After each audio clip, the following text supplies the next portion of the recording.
Bueno, un cordial saludo para todos. Mi nombre es Diana Barbosa, psicóloga de la Coordinación Alumni de la Universidad Cooperativa de Colombia, Campus Bucaramanga. Para mí es muy grato saludarlos el día de hoy desde la Universidad Cooperativa de Colombia a través de la red de contacto a Alumni y la red de enlace y apoyo laboral. Les damos la bienvenida a su ciclo de conferencias que pretende establecer estos vínculos afectivos y asertivos entre la universidad y sus egresados. Desde Alumni generamos espacios permanentes donde los egresados participan de forma proactiva en la vida universitaria con sus compañeros, profesores, facultad y universidad, trascendiendo y validando su papel como un miembro de la comunidad educativa de la Universidad Cooperativa de Colombia, fortaleciendo así el vínculo con su alma mater. Es así como en un proceso continuo de crecimiento y desarrollo facilitamos la continuidad del proceso de formación a partir del interés específico de los egresados, quienes proponen y establecen líneas de formación y actualización a través del portafolio de capacitación que hoy nos ofrece gestión del acceso vascular. Agradecemos la asistencia de diferentes sedes de la Universidad Cooperativa y demás invitados que hoy nos acompañan. Les informamos a todos nuestros asistentes que esta conferencia será grabada y las preguntas que surjan a lo largo de la conferencia serán atendidas por nuestro conferencista al final de la charla. Antes de presentar a nuestro conferencista, quiero darle la bienvenida a la profe Lady Viviana Silva, líder de egresados en el programa de enfermería. Quiero extender pues las buenas noches a todos. ¿Verdad? Es un gusto darle la bienvenida a nuestro webinar de accesos vasculares. Gracias a todos por tener este espacio de seguir aprendiendo, creciendo y fortaleciéndose en nuestro quehacer profesional. Este tema es muy importante para nuestra práctica de enfermería moderna, ya que pues, el cuidado en los accesos vasculares se enfoca en la seguridad del paciente, en la calidad del cuidado y en la toma de decisiones. Pienso que estos espacios nos permiten a nosotros afianzar cada una de las competencias, comprender la tecnología, adaptarnos mejor a las prácticas y brindar un cuidado mucho más seguro. Le agradecemos a todos su presencia, su compromiso y su deseo de seguir avanzando. Esperamos que este encuentro sea de gran aprendizaje para cada uno de ustedes. De verdad, muchas gracias para todos. Y le damos la bienvenida a nuestro enfermero profesional, Diego, para que dé el inicio a la charla. Bueno, muy buenas noches para todos. ¿Me pueden escuchar? Sí, señor. Bueno, primeramente, pues gracias a Dios por permitirnos estar acá esta noche en este espacio y también gracias a todo el equipo de la Universidad Cooperativa de Colombia, al equipo de Alumni por la invitación. Bueno, pues yo soy Diego Muñoz, egresado de la Universidad Cooperativa de Colombia, del programa de enfermería, candidato a maestría en alta dirección de la Universidad EIDE Internacional. Entonces empecemos esta noche hablando de todo lo que es la práctica actualizada que hoy podemos apreciar en varias instituciones del país a nivel mundial y pues una práctica muy común a nivel intrahospitalario, que es toda la parte de gestión del acceso vascular. Entonces, nos preguntamos constantemente, diariamente nombramos diferentes accesos vasculares, pero ¿qué será un acceso vascular? Netamente un acceso vascular es una pequeña apertura que hacemos a través de la piel, donde introducimos un catéter con una corta operación en algunos momentos dentro de la luz de un vaso sanguíneo. Esta práctica involucra que insertemos un dispositivo que es estéril, que es delgado y flexible y que se denomina catéter, con la ayuda de una aguja y con la aplicación de diferentes técnicas que pues, estaremos hablando en el transcurso de la ponencia. ¿Con qué fines colocamos un dispositivo vascular? Bueno, colocamos los dispositivos vasculares con fines de administrar medicamentos, toma de química sanguínea, la administración de componentes nutricionales,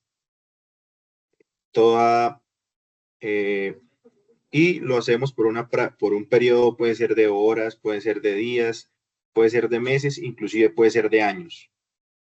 Entonces, ¿por qué hablamos hoy de gestionar el acceso vascular? Es una pregunta que constantemente nos realizamos como enfermeros, como personal de la salud. Pues la terapia intravascular a nivel intrahospitalario es una práctica diaria frecuente que se hace con múltiples fines, como lo venía mencionando. Más del 90% de nuestros pacientes a nivel intrahospitalario tienen un dispositivo vascular.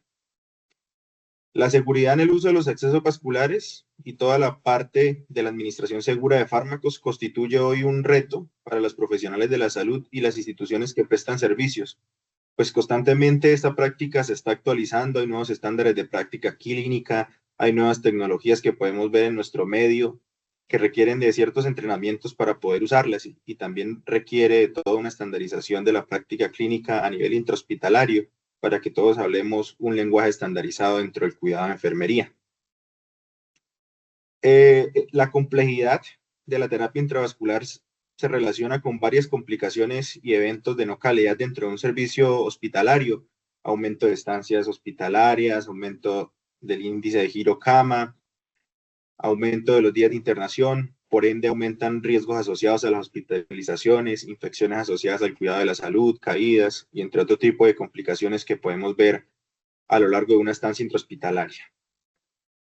Claramente, pues lo más temido cuando hablamos de estas complicaciones siempre serán las infecciones del torrente sanguíneo asociados a catéteres, que más adelante vamos a hablar un poco más de este tópico. Y pues los equipos de profesionales entrenados en todo lo que es la terapia intravascular, la gestión del acceso vascular, a nivel mundial se han documentado como prácticas y experiencias exitosas, con resultados clínicos positivos, como disminución de la incidencia de complicaciones, disminución de los costos de no calidad, mejora de la percepción de los servicios por parte de los pacientes. Los riesgos que se pueden desencadenar y cómo los hemos podido enfrentar, pues a través de estas prácticas exitosas, a través de estas experiencias que hoy varios hospitales, no solo en Colombia, sino a nivel mundial, han decidido emprender en toda la parte de la gestión del acceso vascular, pues redundan con una mejor estancia de los pacientes, un mejor confort y los beneficios también directos e indirectos a las instituciones prestadoras donde trabajamos. Dentro de las metas y los objetivos que nos establecemos en toda la práctica del acceso vascular, pues hablamos de una triple meta. Hablamos desde la seguridad del paciente, desde los resultados clínicos y económicos y desde las competencias de nuestros clínicos y la eficiencia en el servicio. Dentro de la meta de seguridad del paciente que buscamos, pues buscamos reducir el riesgo de infecciones y oclusiones de nuestros dispositivos, reducir el desplazamiento accidental de los accesos vasculares, reducir el riesgo potencial de adquirir una infección asociada en salud y mejorar la satisfacción de nuestros pacientes referente a toda la práctica del acceso vascular. Dentro de los resultados clínicos nos proponemos o buscamos tener un impacto en mejorar los tiempos de permanencia de los diferentes dispositivos de acceso vascular que vamos a ir revisando, disminuir los diferentes riesgos asociados a esta práctica, reducir complicaciones como la extravasación, la flebitis, que es un evento pues muy común, a veces leve, pero con grandes implicaciones dentro de la seguridad del paciente, reducir las CAPSI, reducir la exposición a sangre y estandarizar el uso de tecnologías en nuestros hospitales, en nuestras clínicas. Y dentro de las competencias de nuestros clínicos, pues mejorar la habilidad blanda, que tengan una mayor confianza en la gestión del acceso vascular, que conozcan los diferentes dispositivos, los usos, las indicaciones, las contraindicaciones, las técnicas de inserción y abordaje, la valoración integral de un paciente. Impulsar el cumplimiento de las políticas que nos trazamos como institución, políticas dentro del marco de la habilitación, dentro del marco de la acreditación o de unidades de alto desempeño. Y mejorar las competencias de nuestros clínicos, específicamente con estos pacientes que hoy denominamos DIVA, que son pacientes de difícil acceso vascular. ¿Cómo podemos alcanzar esta triple meta? Bueno, uno es incrementando el estándar de la práctica, entonces eso nos obliga o nos lleva a escudriñar las diferentes guías de práctica clínica que constantemente se están actualizando a nivel mundial, reducir la variabilidad de los productos, los dispositivos médicos y de los procesos. Eso también es importante y más adelante hablaremos un poco más de ello. Y avanzar en la eficiencia clínica y la satisfacción de nuestros pacientes. ¿Qué retos presentamos hoy con la atención del acceso vascular? Bueno, hay varios retos. Uno de esos es un proceso demasiado complejo. Solemos encontrar dentro de nuestros hospitales, nuestras clínicas, diferentes conceptos de la práctica del acceso vascular, tal vez algunos desactualizados, otros actualizados, o otros aún que se siguen estudiando. Dentro de la variabilidad del producto, pues en un sinfín de dispositivos médicos que tenemos hoy a nuestro alcance y a nuestra mano, pues debemos seleccionar aquel dispositivo que sea pertinente con la atención clínica de nuestros pacientes, aquel dispositivo que sea costo efectivo para las instituciones. No podemos o es complicado tener diferentes dispositivos o diferentes marcas, pues cada una de estas requiere un entrenamiento preciso. A pesar de que sea para un mismo uso, ha de requerir un entrenamiento para este dispositivo. Entonces, a veces vemos dentro de la práctica clínica que nos cuesta aumentar los niveles de adherencia de nuestro personal a las diferentes prácticas que estandarizamos. Ahora va a ser más complicado poder estandarizar los diferentes entrenamientos, los diferentes usos de un solo dispositivo. Por eso, pues, hago acá el llamado a siempre buscar esa disminución de la variabilidad, siempre tener en cuenta que sea un dispositivo costo efectivo, que sea fácil de manejar y pues que claramente sea un dispositivo médico de calidad. Dentro del cumplimiento clínico variado, pues va mucho también con el primer punto, que es toda la parte de multiconceptos que tenemos referente a esta práctica en todo el entorno hospitalario, entre la parte médica, enfermería, químicos, farmacéuticos, entre otros. Y un cuarto punto que también es fundamental es la diferencia poblacional. Debo conocer en mi institución cuál es esa caracterización poblacional que manejo de mis pacientes, cuál es esa epidemiología. ¿Serán pacientes adultos? ¿Serán pacientes adultos mayores? ¿Serán pacientes pediátricos? ¿Serán pacientes neonatales? ¿Cuáles son sus patologías? ¿Serán enfermedades crónicas no transmisibles? ¿Enfermedades de interés en salud pública? Pues hay muchas patologías que pueden afectar todo lo que es el capital vascular y claramente hacer que un paciente sea DIVA. Estas complicaciones claramente son evitables a través de una buena gestión de toda esta práctica, que iremos mencionando cuáles son esas recomendaciones que hoy tenemos a nivel mundial. Entonces, cuando logramos cubrir estos 4 puntos, pues llegamos a encontrar estudios que nos habla de poder prevenir hasta en dinero, hasta más de 28 billones de pesos cada año. Este estudio, que me gusta bastante, denominado Carga Económica de las Infecciones Asociadas a la Atención Médica desde una perspectiva estadounidense, es una revisión sistemática realizada en el año 2009 en Estados Unidos, donde pues en esta revisión... Oye, amor. Este estudio nos habla que aproximadamente más de 2 millones de pacientes en Estados Unidos sufren o padecen infecciones asociadas a la atención en salud y que se estima que estos 2 millones de pacientes, alrededor de 90,000 pacientes fallecieron. Y también nos muestra una tabla muy interesante de cuál es la proporción de mortalidad o de letalidad de las infecciones de atención en salud y nos las clasifican. Vemos ahí unas clasificaciones como la infección de sitio quirúrgico, la infección asociada o la neumonía asociada a ventilador, la infección de catéter venoso central o de la bacteriemia asociada a catéter venoso central. Entonces, ¿qué nos llama o qué me llama la atención de este estudio? Pues nos muestra que el costo promedio por infección, el dólares, el más alto es alrededor de 36,441 dólares por infección y con una tasa de mortalidad hasta del 30%. ¿Por qué hacemos toda esta práctica? Bueno, ¿qué más reto nos encontramos dentro de la bibliografía? Bueno, este otro estudio, un estudio de casos sin controles denominado Impactos de las infecciones nosocomiales en un hospital de Bogotá, uno de los estudios más claros dentro de la parte de costos de no calidad de las infecciones asociadas a la atención en salud, muy similar al anterior que les mostraba. También nos cataloga unos tipos de infecciones asociadas al cuidado. Podemos ver bacteremias asociadas a catéter, endometritis, ISOs profundas o de órgano espacio, IBUS y neumonías. Uno pensaría, sin ir a este estudio, que infecciones como la del sitio quirúrgico pueden ser más costosas que una bacteremia asociada a catéter. Pero ¿qué nos deja ver este estudio? Muy similar. En la parte de costo, bueno, nos habla que en Colombia, en instituciones de tercer nivel de complejidad, una infección asociada a catéter nos puede costar hasta 15,855 dólares. Eso traducidos hoy en pesos colombianos es alrededor de 60 millones de pesos. ¿Qué más nos mostró este estudio?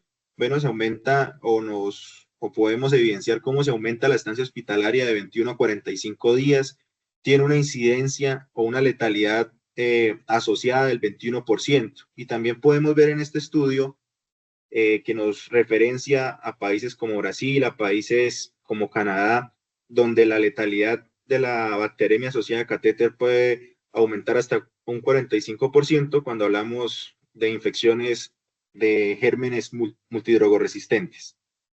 Este otro estudio, un estudio transversal analítico observacional, desarrollado en un hospital también colombiano en el año 2014, nos quiso mostrar los diferentes costos por tipo de infección asociada al cuidado de la salud y de diferentes eventos adversos. Vemos ahí la ISO, la neumonía, infecciones urinarias, flebitis. Donde podemos ver en nuestra segunda tabla el costo promedio por infección o por evento. Entonces, vemos la flebitis que entra dentro de ese ranking de complicaciones de no calidad dentro de una atención en salud, con alrededor de un costo por cama hospitalaria de 5 millones de pesos. Este otro estudio, denominado Incidencia de Flebitis en el Hospital Regional de la Orinoquía en Colombia 2015-2021, pues nos muestra o quiere describirnos todo el comportamiento y la incidencia de la flebitis de 2015-2021.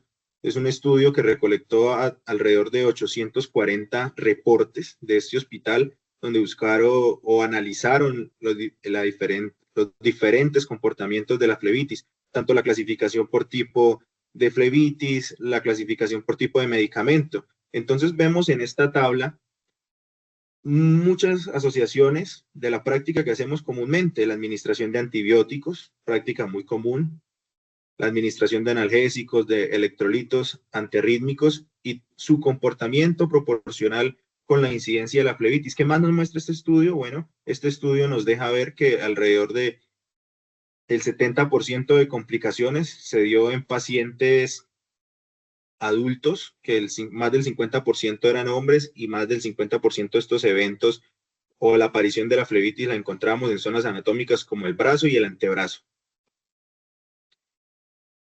En 2010, la CBC nos muestra alrededor de 41.000 casos de CLABSI en Estados Unidos. De esos 41.000 casos de CLABSI, 18.000 pacientes requirieron ingreso a las unidades de cuidado intensivo y 4.500 pacientes de estos fallecieron. Entonces, esta bibliografía nos muestra las diferentes complicaciones tanto desde el punto de vista de la seguridad del paciente como también desde el punto de vista de los costos de no calidad. Entonces llegamos al punto del capital vascular. Solemos hablar de esta palabra al interior de nuestras instituciones. Manejamos constantemente esta práctica y lo veíamos, pacientes tenemos pacientes, el más del 90% de los pacientes, tienen un dispositivo vascular hoy. Entonces, es importante entender que el capital vascular no es ilimitado, es un capital que no es reemplazable y es un capital que es agotable con el tiempo. Por eso su estado influye en la calidad de vida de nuestros pacientes. Y lo vemos a través del tiempo, un paciente que ha ingresado muchas veces a una institución, que ha tenido múltiples terapias farmacológicas, evidenciamos cómo con el paso del tiempo su capital empieza a disminuir y ese paciente tiende a convertirse o se convertirá en un paciente de difícil acceso vascular, ¿cierto? Entonces, ahondando un poco más, hablamos de los diferentes tipos de accesos vasculares y vemos este proyecto denominado Proyecto Navigate, que realiza la Red Global de Accesos Vasculares junto con el Congreso de WOCOA, donde nos quieren documentar la nomenclatura, porque hay diferentes dispositivos vasculares y les decimos de diferentes maneras. Entonces, este proyecto o este estudio lo que nos quiere es reglamentar o dar la nomenclatura de los diferentes dispositivos vasculares que manejamos. Dentro de eso podemos ver en la gráfica los catéteres intravenosos para neonatos y los catéteres intravenosos para la población adulta y pediátrica. Entonces, en la primera parte, o la parte superior de esta pirámide, encontramos todo lo que son los accesos vasculares periféricos cortos. Entonces, podemos encontrar catéteres venosos periféricos cortos largos, catéteres venosos periféricos cortos. Dentro de los catéteres venosos periféricos largos podemos ver los midline o los midi-midline, y ya pasándonos al punto de la vía central, pues podemos encontrar catéteres centrales de inserción central, de inserción femoral, el catéter PIC, que es un catéter venoso central de inserción periférica, y el TIVAT, que es un catéter venoso central totalmente implantable. Entonces los podemos ver acá en las imágenes, catéteres o PIBCs de corta duración para una terapia específica, los diferentes dispositivos como el Midline, catéteres venosos central de inserción central tunelizados y no tunelizados, también PICS tunelizados y no tunelizados, y los TIVAT, catéteres venosos centrales con un portal subcutáneo. Múltiples opciones dentro de nuestra práctica, pero ¿cuál de ellos es el mejor? Entonces aquí hablaríamos de un depende, ¿cierto? Depende de unas características de nuestro paciente, depende de unas características farmacológicas, depende de cuál es el objetivo terapéutico de este dispositivo, depende en qué situaciones está contraindicado este acceso vascular. Entonces, ¿qué buscamos con todo esto? Al gestionar la práctica del acceso vascular, buscamos preservar la economía de nuestros pacientes, lo veíamos, que nuestro capital vascular es agotable y no es ilimitado, reducir el número de pacientes que sufren complicaciones asociadas a esta práctica y también a la práctica de terapia intravascular, y claramente impactar positivamente en la costo-eficiencia y efectividad de nuestros servicios, en nuestras instituciones prestadoras de salud, ¿a través de qué? De resultados clínicos exitosos, tanto desde el enfoque clínico asistencial también como del enfoque administrativo. Y pues claramente nuestro centro, mejorar o mantener una buena experiencia en nuestros pacientes.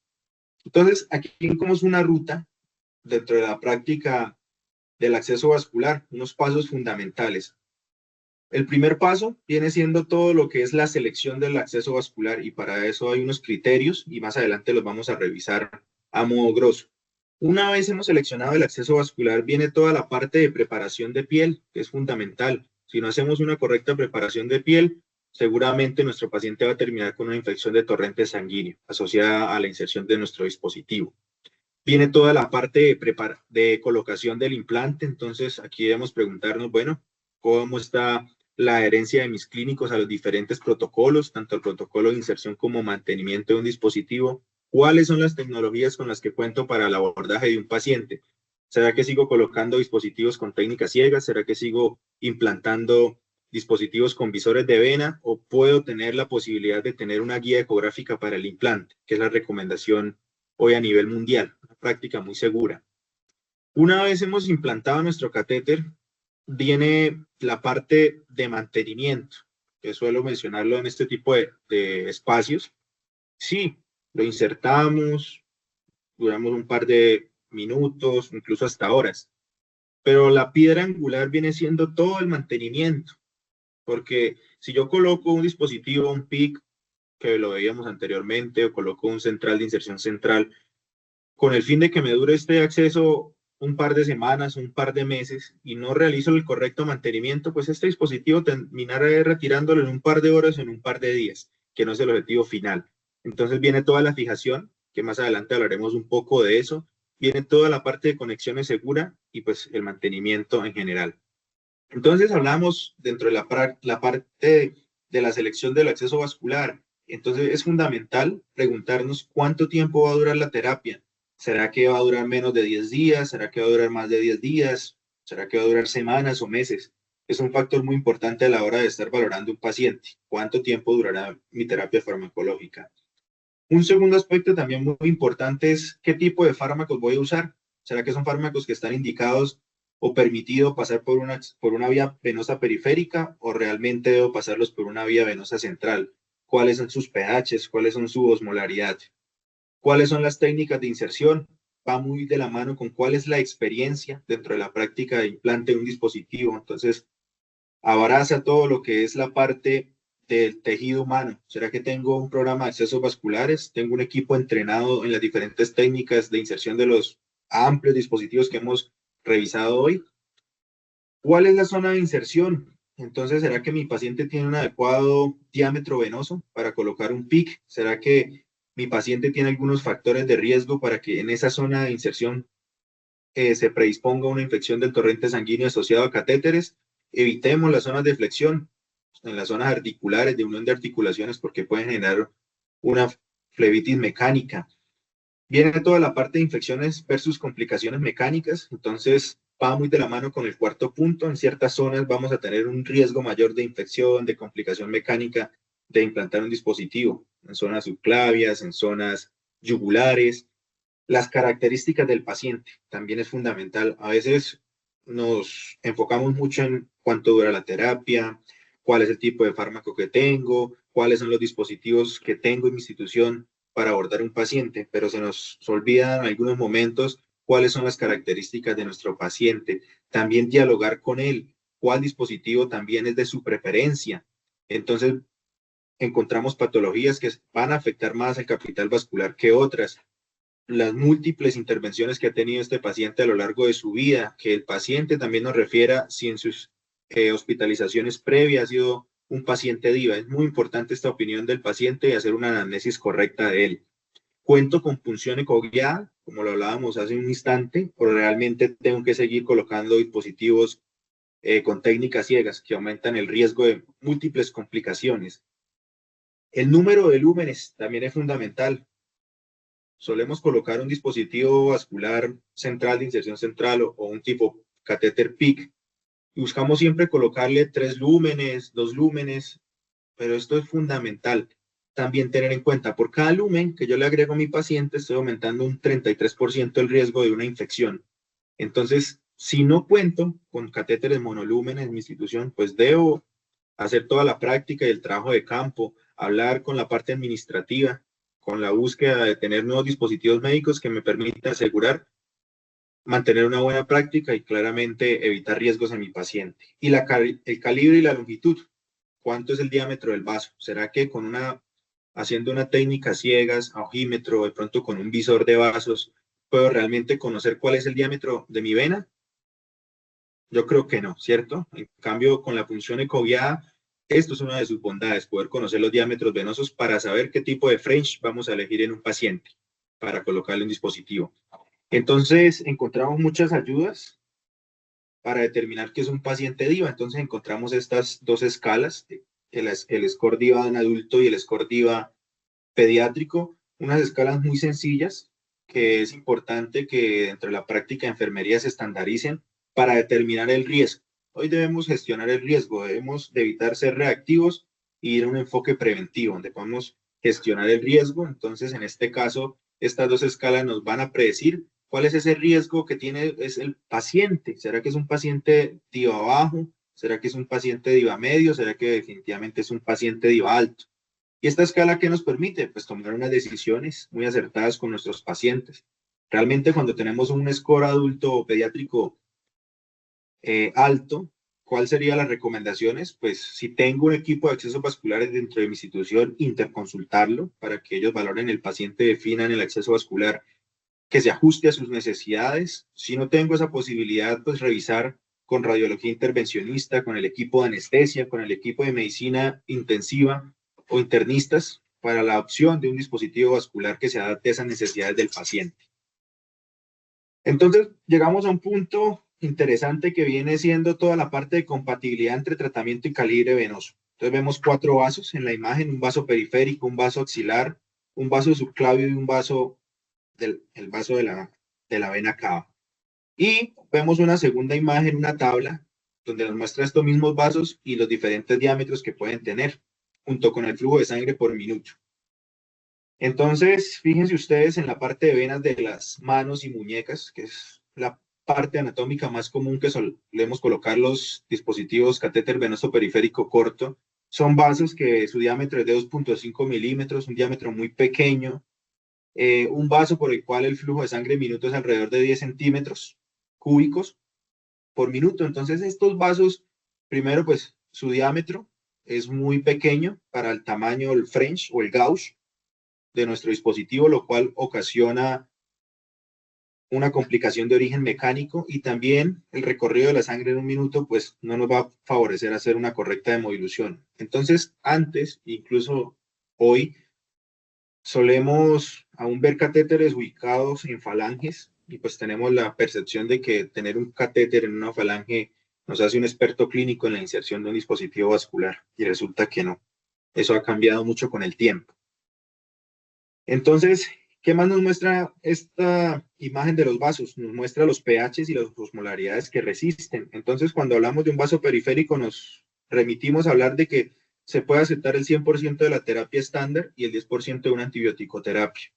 Si aumentamos, subimos un poco, nos vamos a un vaso axilar, pues podemos colocar el 100% de la terapia estándar, incluso nos permite colocar un 90% de la terapia antibiótica. Y ya cuando nos remitimos a una cava, pues hablamos de que podemos colocar cualquier tipo de terapia farmacológica, cualquier tipo de nutrición parenteral de diferentes osmolaridades. Entonces, hace unos instantes hablábamos del pH y la osmolaridad de los medicamentos.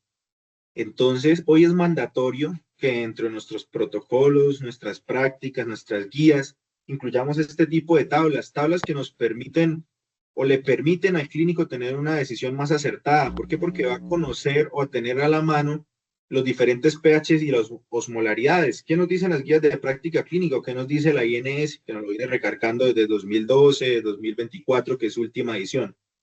Pues que por un vaso periférico no voy a poder colocar soluciones o medicamentos o sustancias que tengan un pH por debajo de 5 y por encima de 9. Automáticamente eso ya me dirige a la necesidad de tener una vía central, un PIC, un catéter venoso central de inserción central, un TIVAT.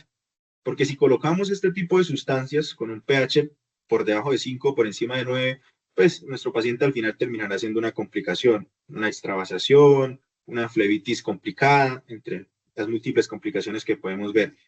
Entonces vemos dos imágenes y hablamos de la segunda imagen de colores, de la comparación de los fármacos con algunas sustancias de la vida real. Entonces vemos vancomicina, medicamento muy usado, antibiótico, dentro de nuestra práctica clínica, y lo hacemos hoy en día muy normal administrar una vancomicina por un vaso periférico, y más cuando hablamos de tratamientos de 15, 21 días, 42 días de vancomicina. Entonces, la vancomicina es un medicamento vesicante con un pH de 2.4, pues si lo comparamos con una sustancia de la cotidianidad, hablaríamos como estar colocándole un jugo de limón a un paciente.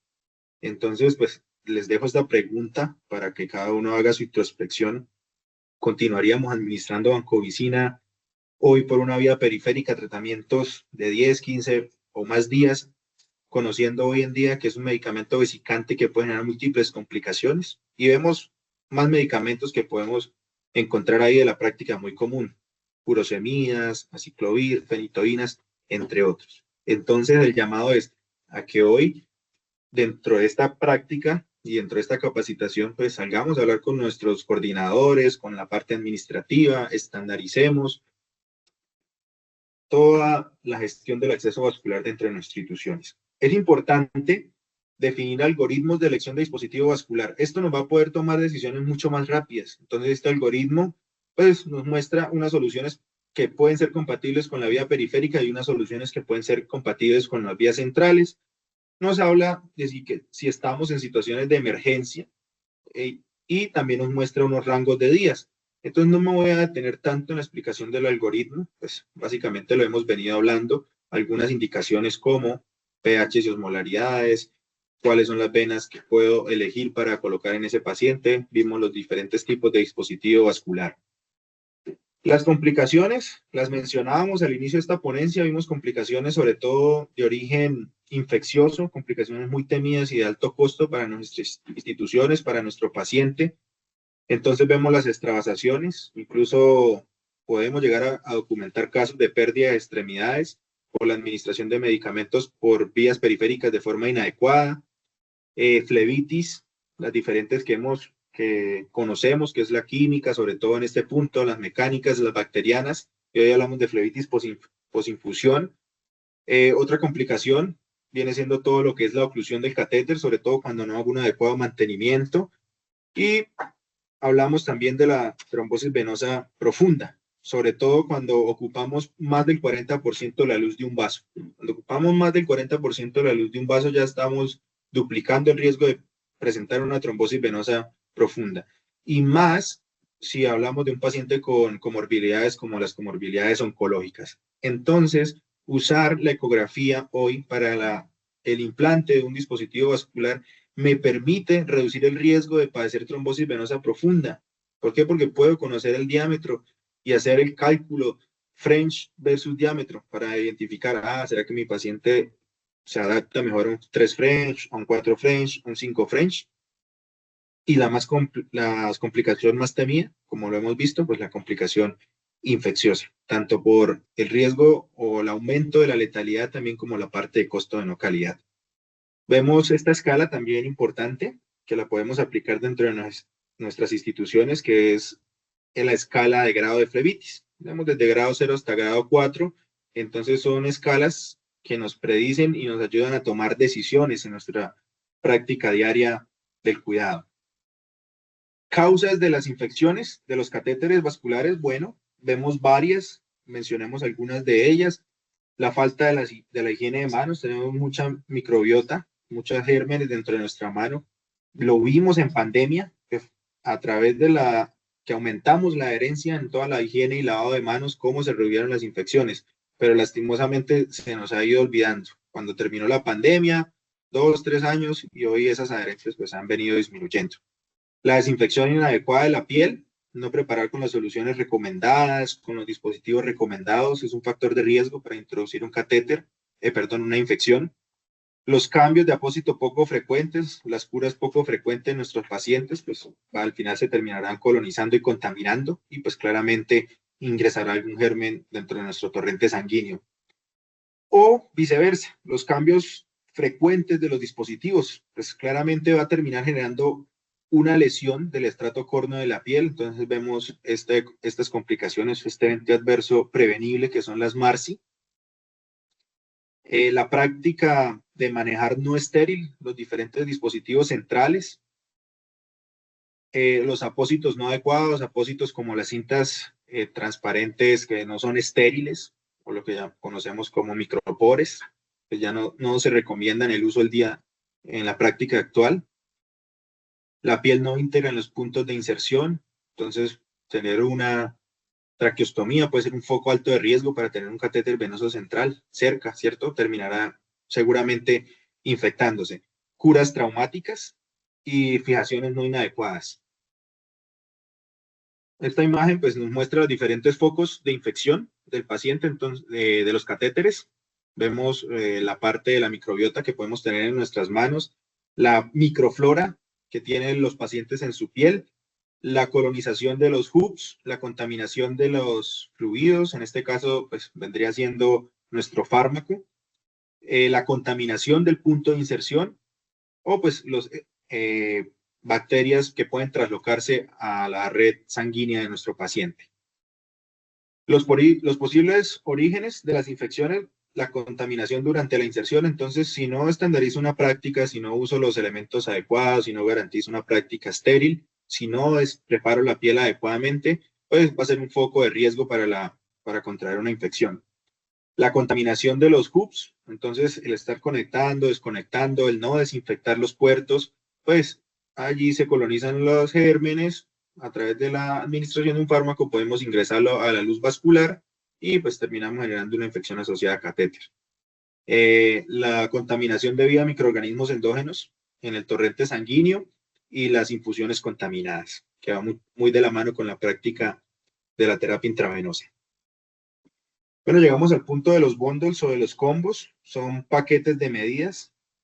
Entonces antes nos desgastábamos realizando listas de chequeo de 40, 50, 20, 30 ítems y cumple, no cumple, cumple, no cumple, ¿cierto? Al final es tedioso poder cumplir cada ítem. Entonces los bundles o los combos nos llaman hoy a establecer pocas medidas, pero que sean certeras. En este caso, para la prevención de infecciones, son establecer medidas que sean muy puntuales, que sean efectivas en el control de infecciones. Entonces, hablamos de valorar el punto de inserción diariamente en cada turno para determinar o detectarse signos de infección local o complicaciones. Elección adecuada de los puntos de inserción. Entonces, ¿será que es mejor colocar un catéter a nivel yugular, a nivel subclavio o a nivel de un PIC? Entonces, ¿cuál es ese sitio que me puede presentar un riesgo mayor? O si tengo que colocar un catéter a nivel femoral, entonces, ¿cuál zona anatómica dentro de todo el espacio femoral será la más segura para colocar un catéter? El uso de antisépticos con clorexina en base alcohólica es la recomendación. Hacer toda la práctica de preparación de piel usando la técnica de rejilla y usando aplicadores de clorexidina que nos evite colocar directamente nuestra mano en la piel del paciente. uso de catéteres con recubrimientos antimicrobianos para reducir las CAPSI, utilizar apósitos estériles y mejor si podemos combinar esta práctica usando apósitos estériles con packs de clorhexidina.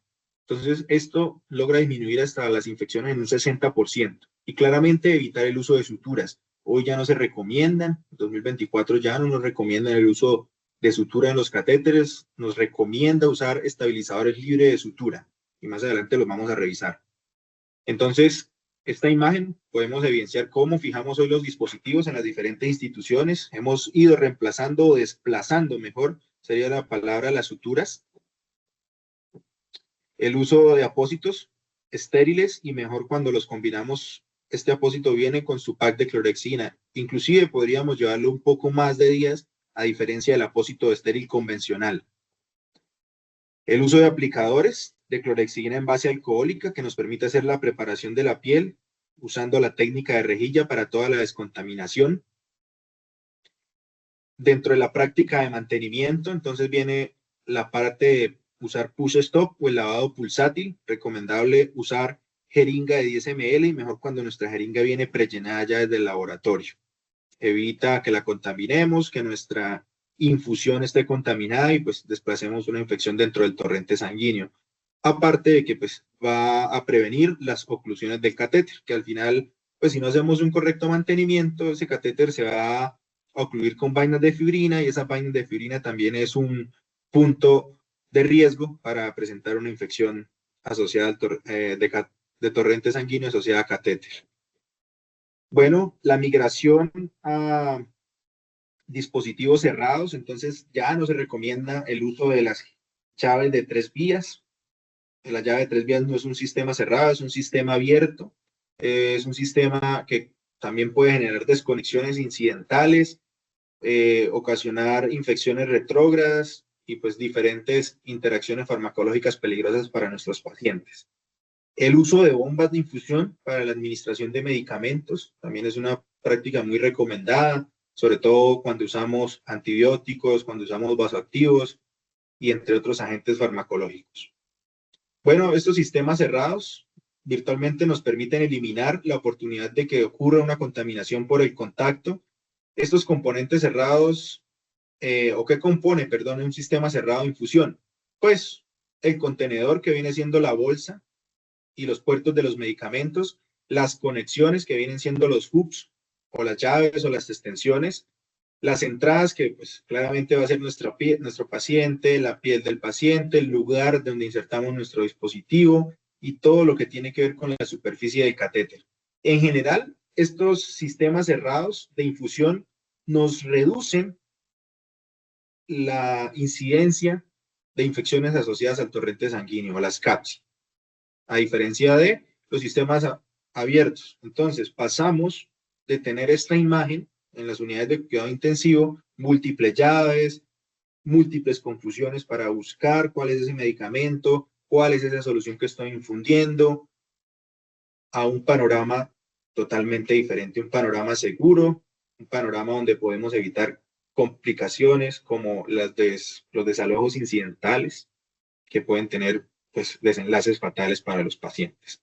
Entonces hablamos hoy dentro de la práctica del acceso vascular a adoptar nuevas medidas, nuevas metodologías, como es la técnica aséptica sin contacto, ¿cierto? Entonces esta técnica aséptica sin contacto pues se enfoca en 4 puntos específicos que viene siendo toda la parte de inserción del catéter, la gestión del acceso vascular que viene de la mano con el mantenimiento, el acceso a la infusión y la administración de las diferentes soluciones medicamentosas. ¿A través de qué? A través de aplicar unos conceptos para la protección de lo que denominamos piezas claves y sitios claves. Entonces, la técnica aséptica sin contacto nos habla de 5 términos fundamentales. El sitio clave, la pieza clave, el campo aséptico general, el campo aséptico crítico y el campo aséptico microcrítico. Entonces, el sitio clave viene siendo todos los sitios del cuerpo del paciente que requieren una protección porque están vulnerables a una infección. Un ejemplo, la zona de inserción donde tenemos nuestro catéter. Entonces, la zona braquial, donde colocamos nuestro dispositivo a nivel de una basílica, la zona subclavia, donde colocamos un catéter venoso central, zona yugular, y las diferentes zonas donde alojemos un catéter. Cuando hablamos de la pieza clave, esa pieza clave son los componentes del material o del equipo que deben permanecer estériles, porque si se contaminan, vamos a introducir un microorganismo al cuerpo. ¿Qué ejemplos podemos tener ahí? La punta de una jeringa, los conectores libres de aguja. El campo aséptico general es un campo limpio que brinda una zona organizada y libre de contaminación visible, pero no garantiza un 100% la esterilidad. Este campo, pues lo podemos usar en procedimientos de bajo riesgo, donde las partes claves o piezas claves, como lo veíamos en el concepto anterior, pueden permanecer protegidas. Ejemplo, pues la preparación del material sobre un campo limpio o nuestra bandeja, donde llevamos las diferentes piezas claves para la administración de un medicamento, o el carro o la mesa que usamos para dejar los elementos que vamos a usar para una inserción de un catéter. El campo aséptico crítico ya es un campo que debe cumplir con un 100% de la esterilidad, es un campo que está diseñado para proteger completamente las piezas claves y los sitios claves de cualquier microorganismo. Entonces, este campo aséptico crítico, pues lo usamos en los procedimientos ya invasivos mayores, como el implante de un catéter venoso central, o de inserción central o de inserción periférica. Y el campo aséptico microcrítico es una pequeña zona estéril localizada o creada para proteger una única pieza clave durante el procedimiento. Entonces, un ejemplo claro de este campo aséptico microcrítico, pues bien, vendría siendo el protector estéril de la punta de una jeringa. Entonces, esta práctica de no contacto nos trae unos beneficios como reducir de manera significativa el riesgo que podemos tener a las infecciones, estandarizar una práctica clínica asistencial. Lo veíamos al principio de nuestra ponencia el día de hoy, que es complicado estandarizar una guía, aumenta la seguridad del paciente y disminuye las variaciones o los conceptos dentro de los técnicos o de los clínicos. Entonces, ¿qué más conceptos podemos rescatar de toda la práctica de no contacto? Pues nos habla de una técnica de no contacto estándar y de una técnica de no contacto quirúrgica o surgical. La técnica aséptica estándar pues, es utilizada o la usamos en procedimientos de bajo de mediano riesgo, donde podemos mantener las piezas claves sin tocar, recuerden, entonces veíamos las piezas claves, y que están protegidas por sus envases estériles o por sus campos estériles microcríticos. Por ejemplo, un procedimiento de corta duración, como cambiar los sistemas de infusión o la administración de un fármaco. ¿Cuál va a ser el objetivo de usar una práctica de no contacto estándar? Mantener las partes claves libres de una contaminación a través de no tocar y de mantener un campo limpio. Y ya la técnica surgical, como lo vemos en la segunda imagen, pues es una técnica que usamos en procedimientos de alto riesgo, donde, por ejemplo, la inserción de un PIC o de un central de inserción central, donde las piezas claves van a estar expuestas por un mayor tiempo. Y el objetivo, cuando elegimos usar una práctica de no contacto surgical, es establecer un ambiente totalmente estéril que minimiza al máximo el riesgo de contaminaciones en los procedimientos mayores. También que hablamos dentro de la gestión del acceso vascular y el mantenimiento, el uso de conectores sin agujas. Ya no es correcto usar conectores con aguja, lo que le denominábamos que el catéter heparínico. Que los catéteres que teníamos que insertar una aguja. Primero es un riesgo para el clínico de un accidente de riesgo biológico.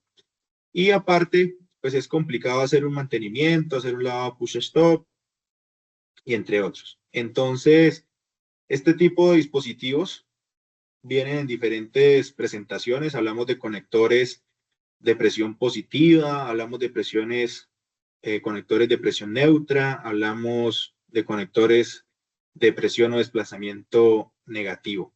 Entonces, las guías nos recomiendan hoy, o la INS nos recomienda hoy el uso de conectores de desplazamiento neutro para evitar un reflujo, evitar la oclusión de nuestros dispositivos vasculares. Importante cuando hablamos de conectores, viene muy de la mano la parte de la desinfección. Entonces vemos hoy la desinfección pasiva y la desinfección activa. Entonces, cuando hablamos de la desinfección pasiva en un conector, pues viene siendo lo clásico, una toalla impregnada, estéril, impregnada de alcohol isopropílico al 70%, y pues realizamos la limpieza. ¿Qué nos exigen las guías o las prácticas? Pues que duremos mínimamente 15 segundos, haciendo el proceso de desinfección del puerto y dejemos un promedio de 5 segundos el secado de este conector. Pero no muestra la literatura que es complicado que mi personal se adhiera al 100% a esta práctica de desinfección activa. Entonces, hoy vemos la desinfección pasiva, que son tapas estériles que traen dentro de sí alcohol isopropílico y van haciendo una desinfección hasta por 7 días si no uso ese lumen del catéter. Ha demostrado mayor eficacia el uso de desinfección pasiva versus el uso de desinfección activa, sobre todo por la adherencia de nuestro personal. Y pues básicamente eso era lo que les traía el día de hoy. Agradecerles a todos su asistencia, su participación. Espero pues haya sido de un gusto esta presentación. Más que pueda solventar las diferentes dudas, los deje más bien con muchas ganas de seguir investigando, de estandarizar estos diferentes procesos que hemos venido mencionando en esta noche dentro de sus instituciones. Gracias también al equipo de la UCC por la invitación. Bueno, la idea de intervenir en ese momento, pues es en un inicio felicitar a Diego, pues digamos, por la temática, porque es una realidad que nosotros como enfermeros debemos hacer una valoración integral antes de colocar algunos accesos que en algunas ocasiones son importantes pues para el manejo de nuestros pacientes, ¿sí? Pero más allá de eso, pues también es reconocer que muchos de estos pacientes que de pronto tenemos con estos dispositivos son pacientes en estado paliativo, ¿sí? Entonces vengo también a recordar, como coordinadora de la especialización de cuidado paliativo, pues que están abiertas las inscripciones, que también se ve parte de lo que habló Diego dentro de los programas de curso de la especialización, porque recuerden que pues el cuidado paliativo no es solo el paciente que se va a morir, sino ese que está con una enfermedad crónica irreversible. Entonces, pues Diego, la verdad, como felicitarlo, y ojalá que esto no se quede solo en un webinar, sino pues puedas ponerlo en otros contextos, en otros escenarios como congresos o seminarios, pues porque es un tema bien aplicado a la realidad, ¿no? A la práctica clínica del enfermero. Entonces, pues no, nada, la verdad era solamente eso, decirles que ya están como abiertas otra vez las inscripciones para el otro semestre. Son 2 semestres de la especialización. Conmigo no sé si puedas poner ahí como mi teléfono, voy a ponerlo acá en el chat, por si están interesados, pues me escriben y hacemos la inscripción. La inscripción no tiene ningún costo, probablemente empezamos en febrero, a mitad de febrero, y listo. De todas maneras, muy buenas noches y pues gracias por la atención prestada. Muchas gracias, doctora. Bueno, finalmente para concluir la jornada, queremos expresar nuestro agradecimiento institucional a Diego Arnulfo Muñoz por su valiosa intervención y por el tiempo que dedicó a compartir sus conocimientos con nosotros. De igual manera, extendemos el reconocimiento a todos los participantes por su asistencia activa y su interés y disposición durante este espacio. Con esto damos por finalizada oficialmente la sesión y procedemos al cierre de la grabación. Muchas gracias a todos y que pasen una feliz noche.